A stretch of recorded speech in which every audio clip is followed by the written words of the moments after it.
Well, no. Billions of people have tried that experiment. It's never worked. Not once. Not once. And yet we keep putting that car on the road hoping it'll go. To put the argument into a logical form. Premise number one. There is in the human heart a desire for something which nobody ever gets in this world. Something which can't even be imagined. Call it heaven. All right, describe heaven. Write about it. Nobody has ever written a good fiction about heaven. I don't want to live in any of your heavens or in mine. They'd be boring. I want never to be bored forever. I can't imagine that, but I want it. So we all want something we have never experienced and we can't even imagine. Premise number two. If you look at all human desires, you can classify them into two categories, natural and innate. The natural desires come from human nature. Excuse me, natural and unnatural. The unnatural desires come from outside, from society, from advertising. I want to fly through the air like Superman. I want to go to the land of Oz. I want a World Series championship for the Boston Red Sox. These things are impossible. They will never happen. They don't exist. But I still desire them. Why? Because somebody has provoked me to desire them. But not everybody desires to fly through the air like Superman or go to the land of Oz or win a World Series. Any desire that's in everybody is innate. Desire for food, for drink, for sleep, for sex, for knowledge, for society.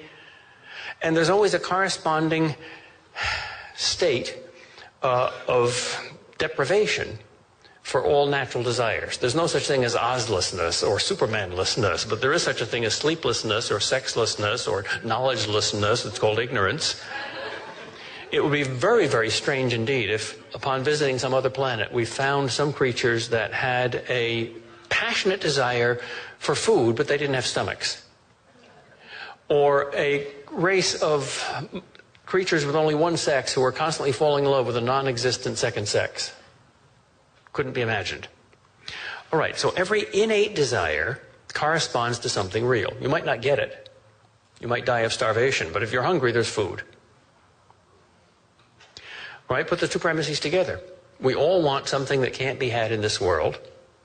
Anything we all want that is a natural desire exists. Therefore, there exists something that can't be had in this world. There is another world. I don't know how you can get out of that argument. I don't know why you'd want to.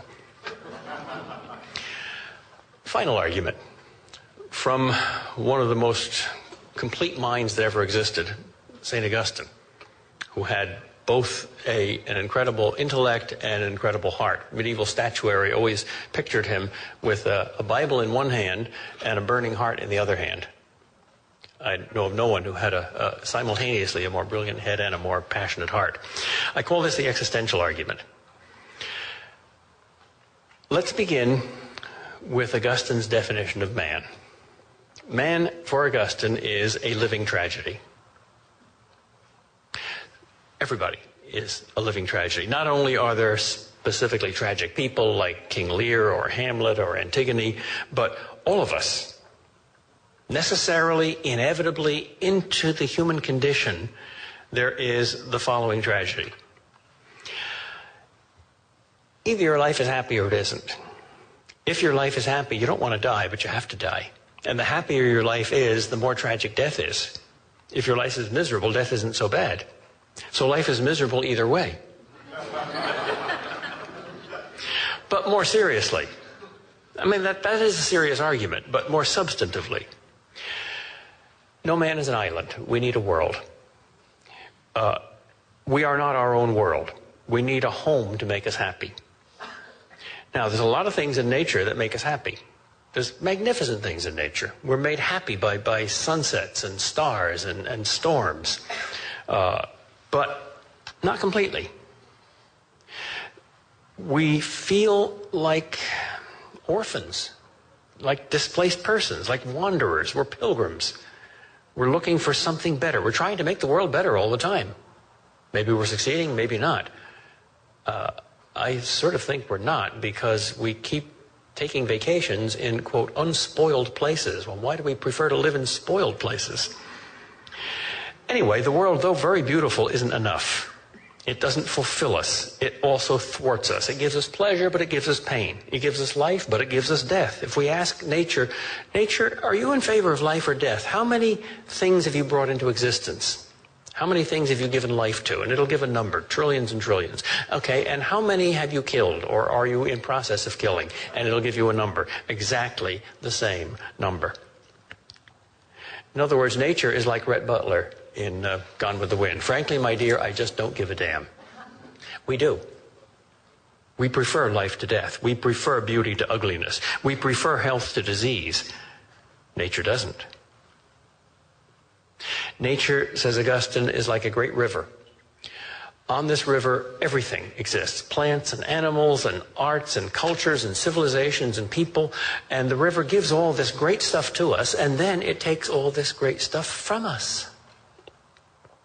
It's not enough.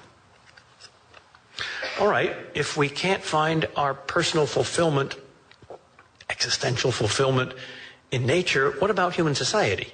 That's higher. Greater joys come from human love than from anything else. You'd rather be in love in the South Bronx than divorced in Hawaii. Is that enough? The world makes your body sort of happy. Human society makes your soul very happy, but it also makes it very unhappy. What are the biggest pains in your life? Your relatives, your family, your friends. The source of your greatest pains as well as your greatest happiness. People disappoint us. They fight wars, little ones and big ones. Betrayal, divorce, suicide, injustice, sin. Okay, we want more than that. The Stoics and the Buddhists say, yes, this is the correct analysis. Nature cannot fulfill us, society cannot fulfill us, but we find within ourselves something that fulfills ourselves. New Age people say that too. You can escape into the self. You find beauty, truth, and goodness within. You find the God within. No, you don't. You find the love of God within. You find the love of beauty, truth, and goodness within. But you also find the lack of it, the yearning for it. Romeo loves Juliet. That doesn't mean Romeo is Juliet. Even the Hindu mystic says, I don't want to be sugar, I want to taste sugar. Therefore, I don't want to be God, I want to taste God. But it seems we can't taste God. Obviously, the only answer that's going to fulfill the human heart is God. The only thing big enough to fit this infinite Grand Canyon in our souls is an infinite being. But, to quote the punchline from the classic New England joke, you can't get there from here. Not only you can't get there from here, we betray God.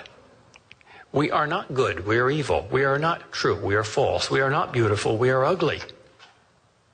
We are a living koan puzzle. We must have God, we can't have God.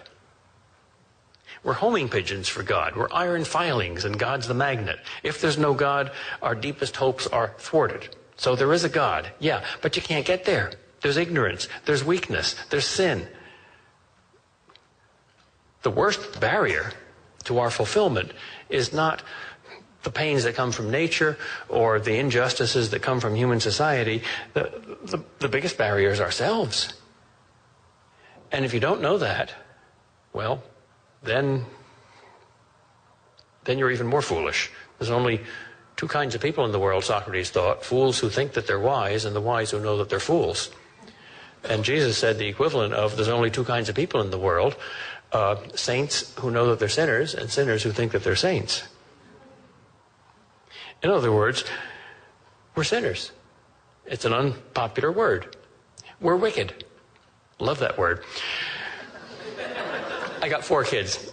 One of my daughters is verbally handicapped, and she said the wisest thing any of my kids ever said. She was about 5 or 6. She was in a group that did Saturday enrichments, and the kindergarten teacher took them around, and I was the chauffeur. And there was one of the 6 kids or so that was a real terror. Her name was Emily. She used to poke people's eyes out and pull their hair and whatnot when the teacher wasn't looking. And the teacher was one of these nice psychologists that kept saying, Emily, that's not what we do here. That's not appropriate behavior.